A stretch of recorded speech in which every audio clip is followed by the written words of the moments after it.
Vamos ler no livro de Neemias, o livro que nós estamos a estudar numa parte apenas, a reconstrução dos muros e das portas. E vamos ler no capítulo 3. Nós, no passado domingo, lemos os primeiros versículos, relatando a restauração de duas portas, a porta das ovelhas e a porta do peixe. E agora, irmãos, nós vamos fazer a leitura a partir do versículo 6. E iremos hoje, se Deus permitir, iremos ver mais duas destas portas que foram reconstruídas. Vamos ler então no versículo número 6. E a porta velha repararam-na Joiada, filho de Paseá, e Mesulão, filho de Bezodias. Estes a emadeiraram e levantaram as suas portas com as suas fechaduras e os seus ferrolhos. E ao seu lado repararam Melatias, o Gibionita, e Jadom, Meronotita, homens de Gibeon, e Mispá, que pertenciam ao domínio do governador de além do rio. Agora, um bocadinho mais abaixo, nós vamos ler o versículo número 13. A porta do vale, portanto é a quarta porta, reparou-a Anum e os moradores de Zanoa. Estes a edificaram e lhe levantaram as portas com fechaduras e os seus ferrolhos, como também 1000 côvados do muro até à porta do monturo. Até, irmãos, hoje nós vamos procurar falar sobre esta parte do trabalho de reconstrução. Meus irmãos, no passado domingo, nós estivemos a falar a respeito do início do trabalho da reconstrução dos muros e das portas. Eu não vou aqui amassar os irmãos, lembrando aquilo que nós falamos sobre a importância deste trabalho, porque de facto a cidade de Jerusalém, ela estava completamente desprotegida. E não havia, não apenas proteção, mas não havia nenhuma garantia de que a vida normal da cidade pudesse ser feita, porque as portas estavam destruídas e cada porta tinha uma função muito específica. Então nós vemos que Neemias, ele viu a situação em que se encontrava a cidade e juntamente com mais alguns homens, e vamos ver hoje também mulheres, começaram a reedificar os muros. Os irmãos reparem, não estamos a falar da reedificação do templo. O templo já tinha sido edificado. Já agora uma pergunta, uma vez que isto é um estudo, temos que fazer perguntas. Quem foi o grande responsável pelo trabalho da reedificação do templo? Alguém se lembra? Foi Esdras, que deu um grande apoio a um homem chamado Zorobabel. Não é? Zorobabel ele era descendente de Davi e foi, digamos, o homem que encabeçou aquele trabalho. Mas, ao lado dele sempre estava Esdras. E nós lemos também a respeito de dois profetas que os exortaram para não desanimarem, para fazerem o trabalho, que foi Ageu e também Zacarias. Quer dizer, irmãos, nós vemos aqui que desde o início a obra da reconstrução da cidade e do templo foi uma obra de natureza espiritual. Não foi só uma questão de engenharia, não era só uma questão militar, era uma luta espiritual. Eles tinham consciência disso e esforçavam-se usando armas espirituais. Então, segunda pergunta. Nós encontramos no livro de Neemias uma referência muito grande a dois meios de graça que eles usaram para poderem ter força espiritual para fazer a obra. Quais foram esses meios de graça que eles usaram? Esta é fácil. A oração e o jejum. Nós vemos constantemente Neemias orando ao Senhor. Apesar dele até ter uma carta do rei que lhe dava autoridade para ele ir, mas ele não estava confiado na carta do rei. Ele confiava no Senhor. Isto para nós já é uma grande lição, porque sempre, em todas as gerações, a obra de Deus sempre foi feita com oração e jejum.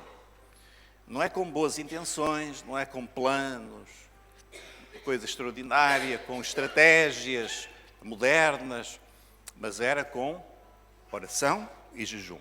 E, claro, com a revelação que o Senhor ia dando. E assim eles conseguiram começar a edificar.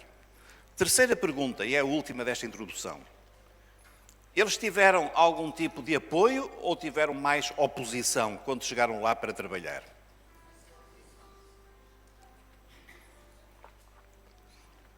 Eu vou ali à secretaria demitir-me. Demitir-me de professor. Tiveram oposição, sim ou não? Sim. Então nós falamos da oposição, que alguns lhes moveram, não vamos aqui falar do pormenor, mas eles tiveram, podemos dizer assim, grandes opositores. Grandes opositores. Não foi fácil. E é claro que isto lembra-nos também o seguinte, e nós hoje temos oposição quando nós fazemos a obra do Senhor. Não é quando fazemos a nossa obra. Fazer a nossa obra aí é aquilo que eu tenho na minha cabeça, aquilo que eu acho, aquilo que eu penso. Li um livrinho, aplico o livrinho, isso aí é coisa do homem. Agora, quando nós vivemos na revelação do Senhor, quando Ele nos manda fazer a sua obra, e nós vamos, pela fé, fazer a obra dEle, podemos ter a certeza do seguinte, nós vamos enfrentar opositores. Neemias ficou assustado com isso? Parou? Não. O que é que ele fez? Oração e jejum. E nós vamos ver depois que ele teve uma posição de colocar até aqueles que estavam a trabalhar, eles estavam também a orar. Não havia nenhuma fronteira entre o material e o espiritual. Porque, meus irmãos, na obra de Deus, o espiritual está sempre acima do material. Vamos dizer assim, o espiritual governa o material. As lutas que nós vemos aqui são às vezes apenas um reflexo das lutas espirituais nos ares. E lutas nos ares, como o apóstolo Paulo falou, não se combatem com palavras, com ideias, combatem-se com oração e jejum. Hoje nós estamos empenhados em fazer a obra do Senhor. No último mês nós estamos a reorganizar-nos para o trabalho de evangelização. E os irmãos, eu pergunto, todos os irmãos que estão aqui dos grupos de evangelização, estão preparados para a oposição? Estão preparados? Não pensem que vai ser rosas, não é? Que o inimigo que está a oprimir as pessoas vai dizer, entrem aqui, tomem conta, estejam à vontade. Não, vai haver oposição. E nós, vamos parar? Não. Vamos usar os mesmos meios que usou Neemias. O que é? Oração, jejum e já agora o seguinte, e uma dose de coragem, de valentia que vem do Espírito Santo. O Espírito Santo é um espírito de fortaleza. Não é de timidez, não é de cobardia, é de fortaleza. Então, irmãos, nós vemos aqui muito em Neemias princípios fundamentais, princípios eternos para aqueles que querem fazer a obra de Deus e querem edificá-la, fazer a obra do Senhor sem desanimar. As primeiras duas portas, nós vimos no domingo passado, foram a porta do gado, ou também das ovelhas, que nós encontramos no capítulo 3, o primeiro versículo, o versículo número 1. E depois uma segunda porta, a porta do peixe. A porta das ovelhas. Então, quem é que podia entrar ali em Jerusalém? As ovelhas. Quem é o pastor das ovelhas? É Jesus. Por ali entravam também as ovelhas do sacrifício da Páscoa. Quem foi o nosso sacrifício da Páscoa? Quem foi o cordeiro que morreu por nós? Foi Jesus. Então, tudo começa com Jesus. A obra de Deus sempre começa com Jesus. Ele é o sacrifício, Ele é o pastor, Ele é o Senhor, Ele é o que nos orienta, tudo começa com Ele. Mas em segundo lugar foi reedificada a porta do peixe. O que é que fala o peixe? Nós também sabemos, fala de a salvação daqueles que estão perdidos, estão no mar, não é? Perdidos no mundo. E Jesus disse aos apóstolos: vinde após mim e eu farei de vós pescadores de homens. Pescadores de homens. Então, meus irmãos, a porta do peixe já foi reedificada, graças a Deus, porque sem peixe não havia alimento. E para a igreja, também, se não houver peixe, a igreja não pode continuar. Se não houver salvação, se não houver nova vida, se não houver aquele movimento, não é, de que é a vida. É como numa casa, nasce o bebê, e é aquela confusão, aquela preocupação com tomar conta da criança, nasce outra, e aquelas preocupações, e andam todos em volta daquilo. Às tantas a criança já começa a crescer. E é assim na igreja, irmãos. A igreja, ela tem de ter esta dinâmica do novo nascimento, dos novos convertidos, que vêm com as suas dificuldades, mas a igreja está atenta para as receber, para as ajudar, e é o alimento da igreja, é o peixe, é o alimento da igreja. Quando não há peixe, a igreja transforma-se em quê? É um lugar onde os irmãos convivem uns com os outros, gostam uns dos outros, pregam uns para os outros, cantam uns para os outros, e a igreja vai envelhecendo e acaba por fechar as portas porque ela não tem condições para continuar. Então, meus irmãos, a porta do peixe já tinha sido restaurada. E hoje nós vamos ver mais duas portas. Então nós vamos observar aqui, no versículo número 6, a partir do versículo número 6, a porta, chamada a porta velha, que aparece no versículo número 6, não é? Estamos a ler Neemias 3, o versículo 6. A porta velha.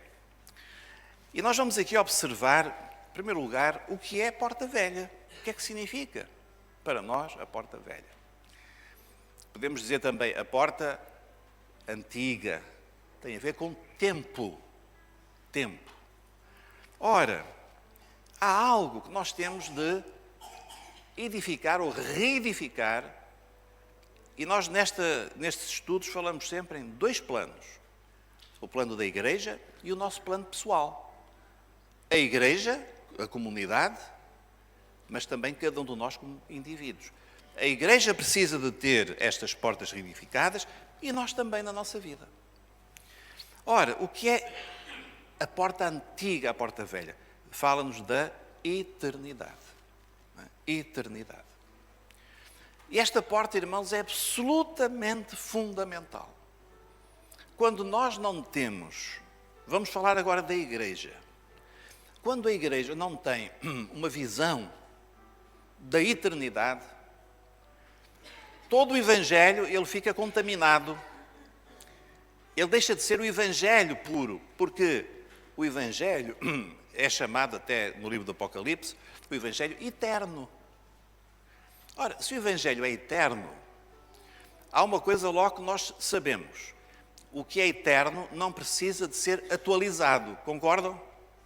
O que é eterno não passa de moda. Os irmãos concordam?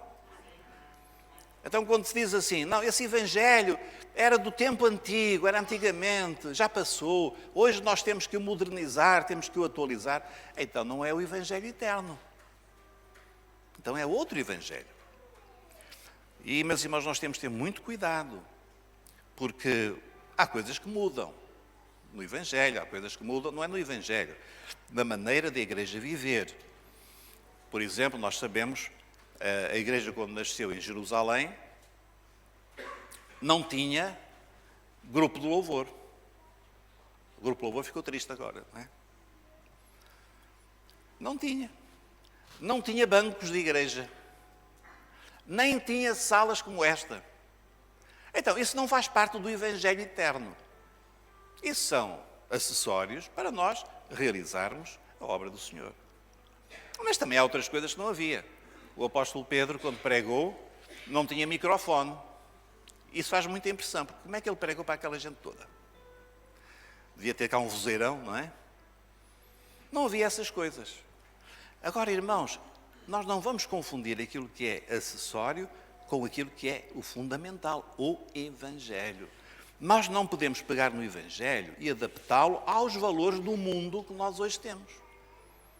Então, o mundo aí fora, ele quer mudar as coisas, ele quer adaptar, ele quer reinterpretar a Bíblia. Nós tivemos agora um português que esteve no Vaticano a fazer lá um retiro, etc. É um senhor até muito simpático. E uma coisa que ele disse foi esta: a Bíblia não pode ser levada literalmente.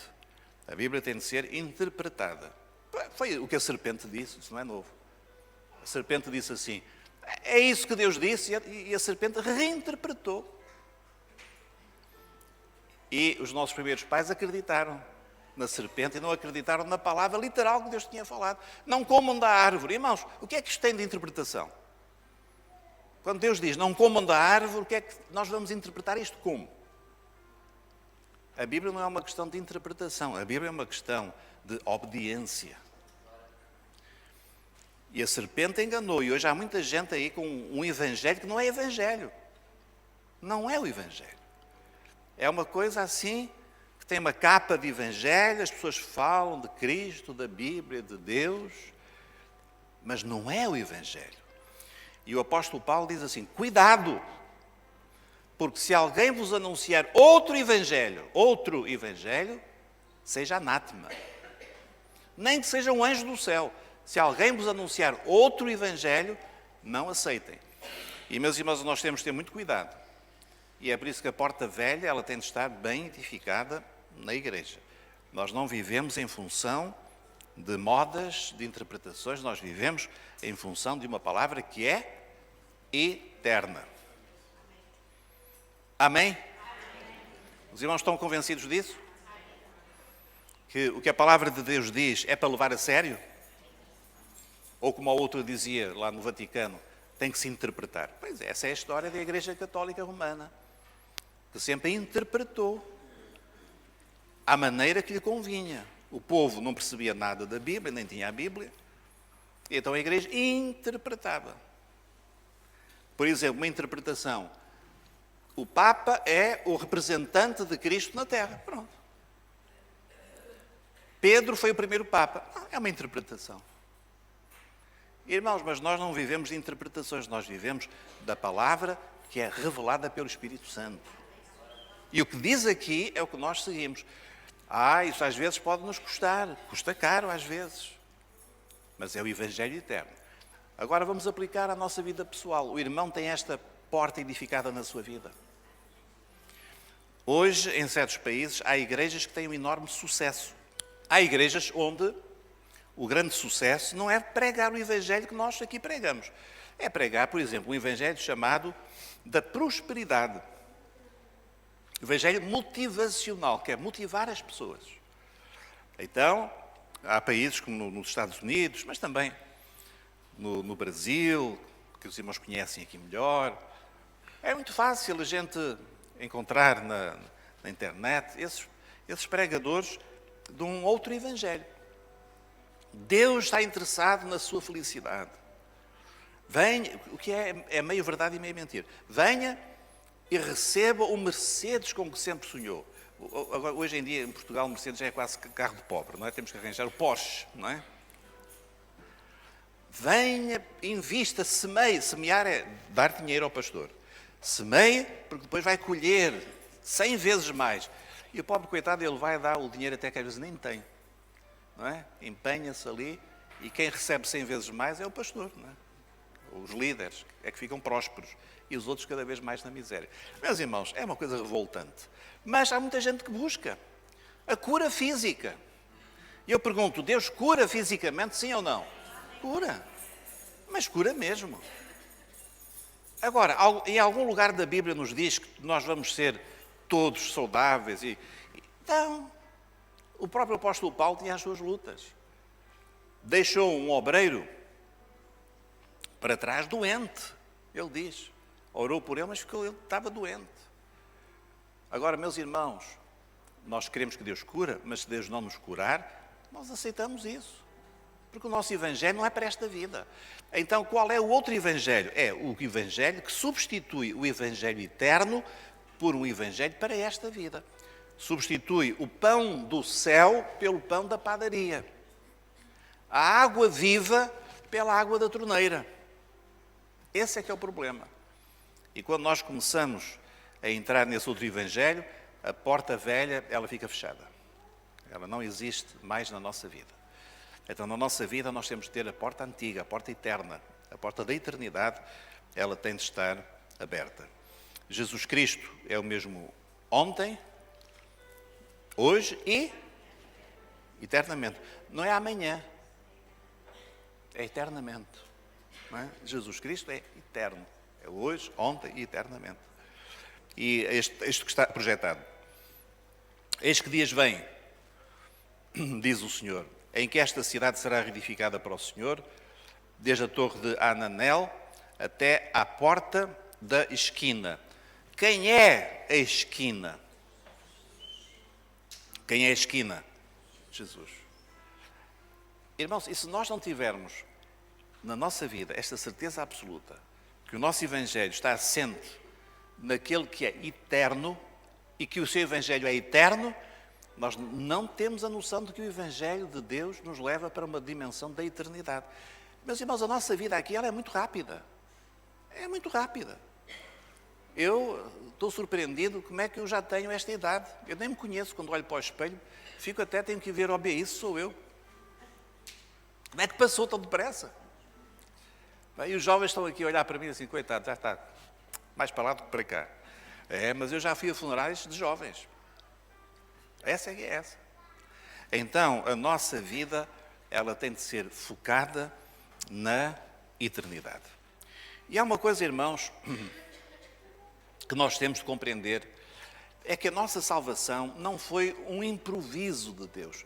Eu já notei que às vezes há irmãos que têm uma ideia um bocadinho incompleta do Evangelho. Basicamente é o seguinte: há irmãos que pensam que Deus criou o homem perfeito, o mundo perfeito, até aqui tudo bem.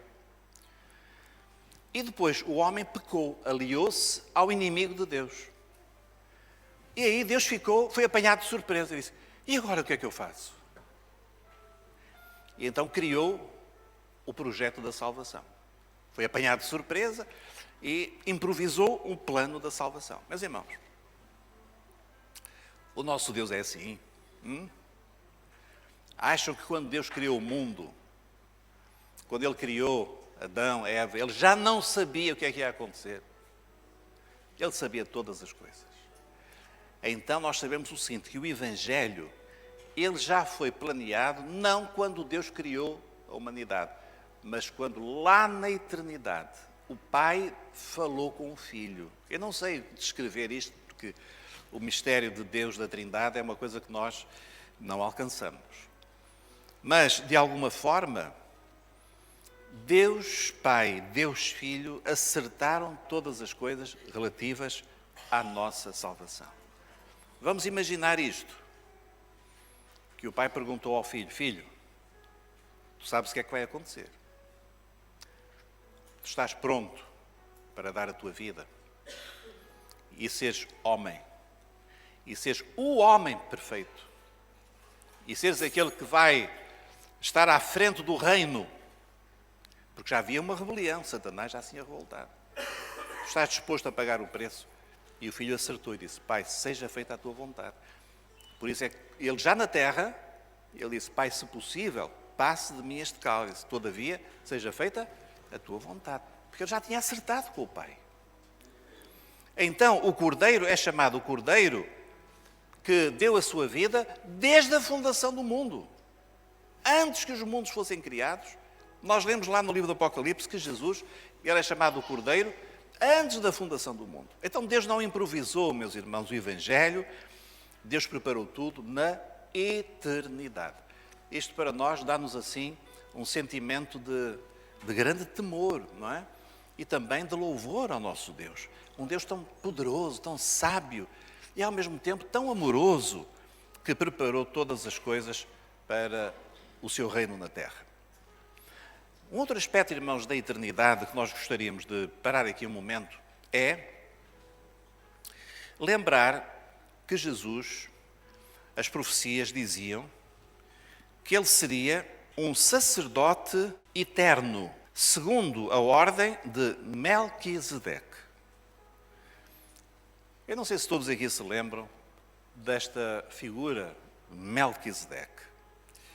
Melquisedeque é uma figura misteriosa que surge no tempo de Abraão, quando Abraão ele trava uma batalha e Deus concede-lhe vitória, uma vitória maravilhosa, porque em termos numéricos Abraão não tinha grande capacidade, mas Deus abençoou.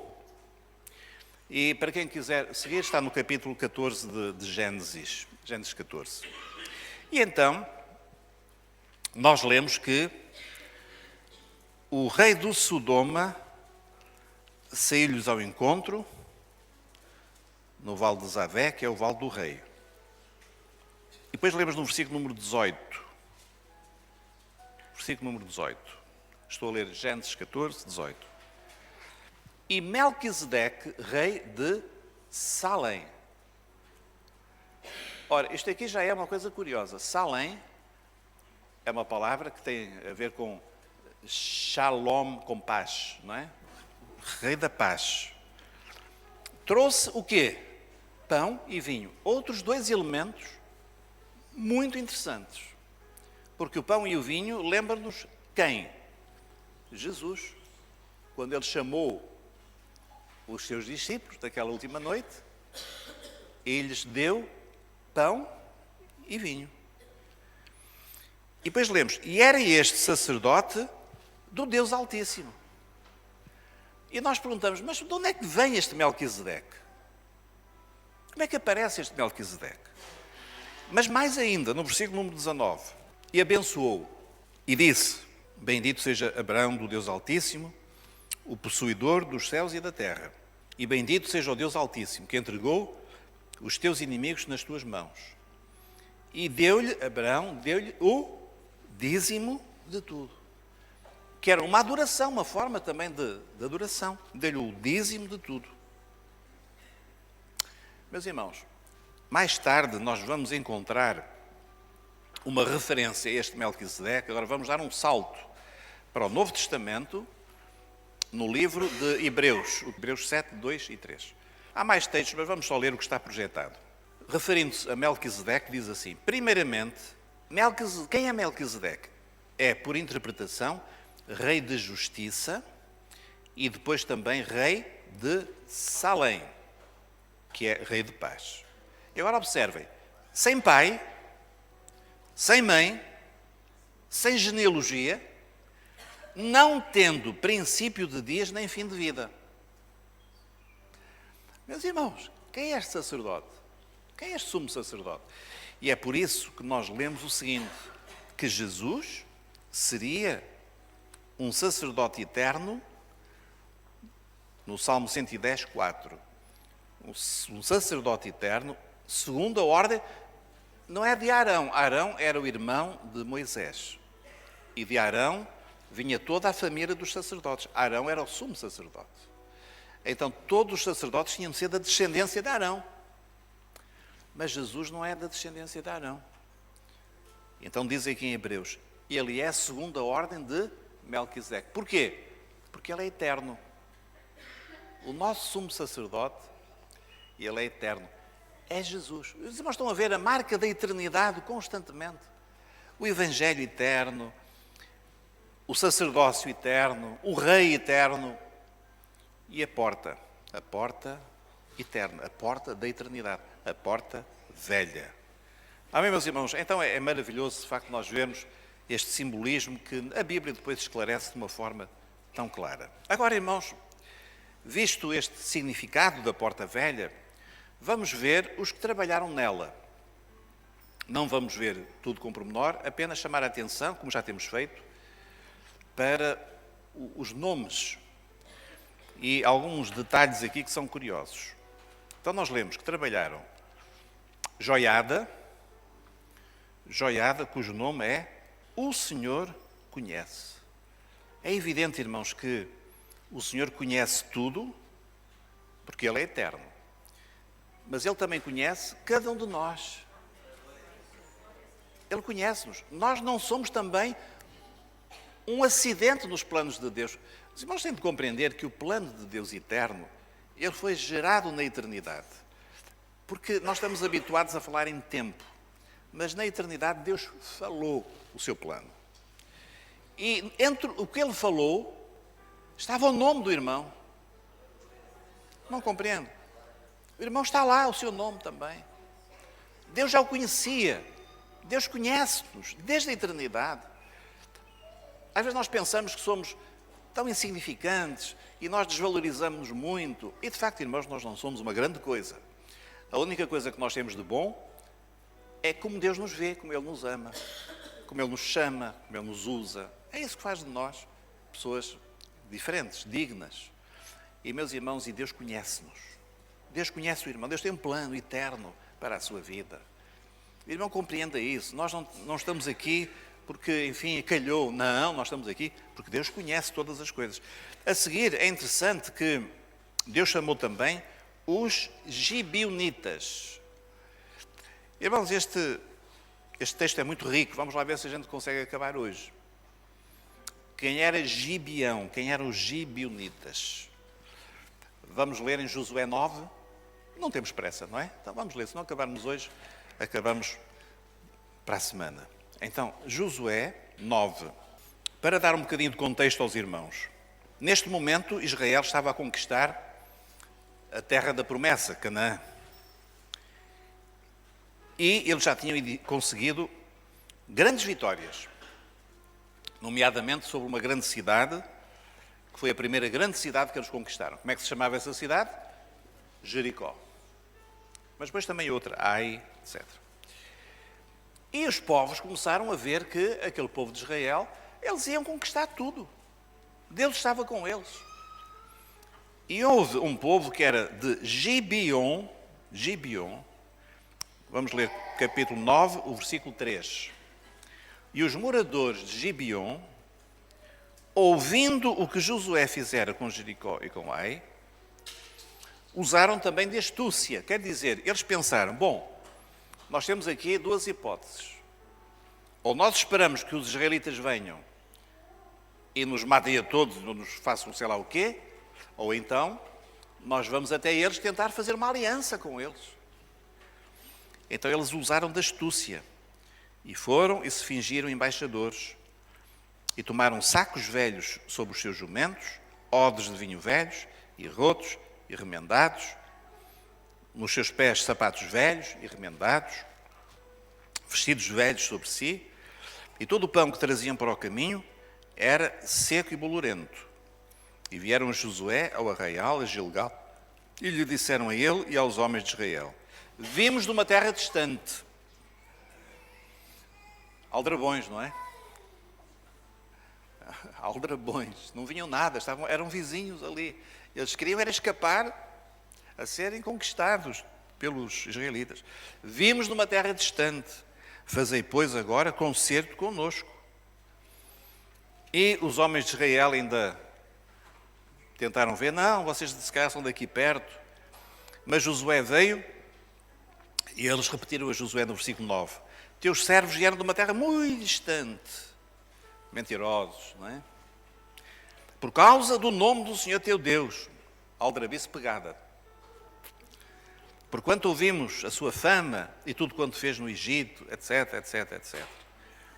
Nós somos teus servos. Bom, e para rematar, o que é que fez Josué? No versículo número 14. Então aqueles homens tomaram da sua provisão e agora está aqui um problema. O problema de Josué qual foi? E não pediram conselho à boca do Senhor. Isto é, Josué ouviu aquela história, aqueles homens tinham vindo de longe e vieram porque ouviram falar do Deus de Israel. E Josué, coitado, ele era homem e ficou comovido. Dizia, estes homens, isto é boa gente. Oh, isto é gente que quer conhecer a Deus. E, meus irmãos, e a verdade é esta: Josué foi enganado. Josué foi enganado. Por uma razão, ele não pediu conselho ao Senhor. É o que nós dizemos, ele não consultou ao Senhor. Vocês estão a ver, quando nós não consultamos ao Senhor naquilo que é da sua obra, nós corremos graves riscos. É por isso que nós temos de consultar ao Senhor. Não, mas esta pessoa, isto é um servo de Deus. É, mas consulta ao Senhor, para ver se é. Não é? Eu lembro que tive uma experiência há muitos anos. Eu ainda era muito jovenzinho, por isso é que eu tenho meia desculpa. Não é? E apareceu um pastor espanhol na igreja e veio, queria dar uma palavra à igreja e ele lá me contou a história, contou um milagre. E eu fiquei como Josué, não é? Fiquei espantado, maravilhado. E ele perguntou se podia dar uma palavra à igreja. Eu disse, claro, irmão, claro. Eu já estava tão abençoado por ele, não é? Ele subiu ao púlpito para pedir dinheiro à igreja. E eu fiquei tão envergonhado. E era dinheiro para a frente, dinheiro para trás. O que ele queria era dinheiro. Dinheiro. E eu chamei, ele estava a falar já há tanto tempo de dinheiro, eu subi ao púlpito e disse, irmão, agora temos de acabar, está bem? Com respeito a dinheiro, eu dou-lhe ali. E chamei uns irmãozinhos, demos-lhe um dinheirinho do nosso bolso para ele se ir embora. Irmãos, quando nós começamos a tratar na obra de Deus as coisas pela aparência, nós vamos ser muito enganados. Então Josué foi, coitadinho, não é? Ele deixou-se enganar. Ele não consultou ao Senhor. E agora, o que é que eles iam fazer? Eles aceitaram mais tarde, descobriram quem eram os gibeonitas, que eram, afinal de contas, vizinhos. E Israel devia ter conquistado Gibeão e não conquistou, porque eles foram enganados. Alguém aqui já foi enganado também? Ou fui só eu? Alguém aqui já foi enganado por alguém que se diz servo de Deus? É por isso, irmãos, que nós temos muitas restrições aqui na igreja, até dar testemunhos, subir ao púlpito. Temos muita restrição, muito cuidado, porque a gente já viu muita coisa. Agora, quando eles fizeram um concerto com os gibeonitas, aí Josué soube, e agora, no versículo número 19, Josué 9, 19. Então todos os príncipes disseram a toda a congregação, nós juramos-lhe pelo Senhor Deus de Israel, pelo que não podemos tocar-lhes. Agora já não podiam fazer nada. Isto, porém, lhes faremos, dar-lhe-emos a vida, para que não haja grande ira sobre nós, por causa do juramento que já temos jurado. E então eles foram integrados. Eram rachadores de lenha, tiradores de água, e foram integrados no povo. E estes eram os gibeonitas. Quando os irmãos ouvirem falar dos gibeonitas, é esta a história dos gibeonitas. Foram um povo que usou da astúcia, de mentira, mas que foram integrados. Eles não mereciam, mas foram integrados. Ora, quando nós começamos a ouvir esta história de homens que não mereciam, mas que foram aceitos, há uma palavra que vem logo à nossa mente. Qual é? Graça. Graça. E eu pergunto, e nós merecíamos? Nós merecíamos? Não. Mas o Senhor nos tem aceito por misericórdia. Não é que nós... E nós não enganamos Josué, nós não enganamos Jesus. Ele é que nos recebeu com o seu amor. Então nós vemos aqui, irmãos, uma coisa muito interessante. É que neste momento em que a porta velha está a ser reconstruída, estavam lá descendentes dos gibeonitas. Quer dizer, eles já estavam a ser usados por Deus e Deus aceitou-os. E Deus aceita aqueles que vão a Ele, que se dispõem a trabalhar para Ele. Às vezes, enfim, em circunstâncias difíceis, mas Deus perdoa, Deus abençoa, e ali estavam os gibeonitas a trabalhar para o Senhor. Para terminar, irmãos, Melatias. São 3 nomes muito interessantes. Eram gibeonitas, Melatias. Jeová libertou. Olha que nome bonito, não é? Jeová libertou. Que bom quando nós vemos um servo de Deus que diz assim, Jesus já me libertou. Que bom. Dos vícios, dos problemas, vidas transformadas, Jesus libertou-me. Aleluia. Jadom, aquele que habita Mispa, torre de vigia. Cada um destes nomes tem um significado muito interessante. Mas, meus irmãos, eu não queria terminar sem fazer uma referência às filhas de Salum. E no versículo número 12, olha, vejam os irmãos a atenção que é dada à cooperação das filhas de Salum. Versículo 12. E ao seu lado reparou Salum, filho de Loés, maioral de outra meia parte de Jerusalém, ele e suas filhas. Provavelmente, Salum não tinha filhos. É provável, só tivesse filhas. Mas o que é que aconteceu? Deus despediu. Vocês são mulheres, vão-se embora. Foi isso? Não. Meus irmãos, nós temos de entender que a mulher, na obra de Deus, ela tem um lugar muito importante. Deus usa. Nós vemos constantemente Deus usar, não só no Velho Testamento, mas no Novo Testamento. Agora, o que é que a mulher não tem na igreja? É uma questão de função, não é de ser maior, mais importante, menos importante. É como no lar, marido e mulher. Mas o marido tem uma responsabilidade especial, que Deus não deu à mulher. E a mulher tem uma função especial. Nós temos de entender que isto é uma questão de função. Sabem o que é uma função, não sabem? Por exemplo, qual é a função do meu nariz? Não é meter o nariz onde não sou chamado, não é? É cheirar, respirar, tem uma função. O ouvido, a função qual é? Agora imaginem se eu quero começar a ver pelos ouvidos. Isso aí, vou ao médico e dizer, Sr. Torinho, instale-me aqui uma prótese, qualquer coisa, eu quero ver pelas orelhas. Se nós quisermos mudar a função, nós vamos entrar em problemas. Quando a mulher quer ser o marido, e o marido desiste de ser marido e deixa que a mulher seja o marido, aí é uma confusão tremenda. Na igreja, a mulher não tem governo. Governo.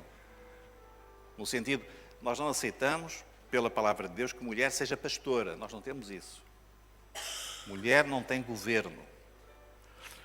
Nós não aceitamos a mulher dirigindo a igreja. Nós não aceitamos isso. Agora, porque isso é a função que Deus deu ao homem, ao varão, ao homem. Tirando isso, as irmãs podem ser usadas em tudo. As irmãs podem evangelizar, sim ou não? Podem orar? Podem ensinar a palavra? Sim. As irmãs podem ser usadas, podem muita coisa. E as irmãs estão a ser usadas aqui na igreja? Pouco. Podem ser usadas mais. Mais. Se as irmãs estiverem preparadas espiritualmente, podem ser usadas mais. Agora, os homens aqui também têm que ocupar a sua função. Não é? Têm de ir para a frente de aquilo que às vezes nós chamamos a linha da frente da batalha para os homens. Quando vêm as lutas, os problemas, manifestações espirituais malignas, o adversário vem, quem é que vai para a frente? O homem. E repreende o adversário. Na casa dele também. Ele é o sacerdote do lar.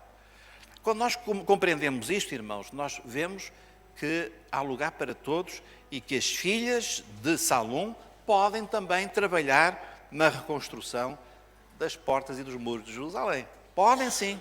As filhas de Salum também podem participar. Então, meus irmãos, hoje nós ficamos por aqui, apenas por esta porta velha, não é? De que é que fala a porta velha? Fala da eternidade. É tão importante nós dedicarmos esta nossa aula, este nosso estudo, apenas a esta porta. E depois, no próximo domingo, se Deus permitir, iremos falar da porta seguinte, a porta do vale. Então, hoje nós ficamos por aqui, vamos ficar de pé.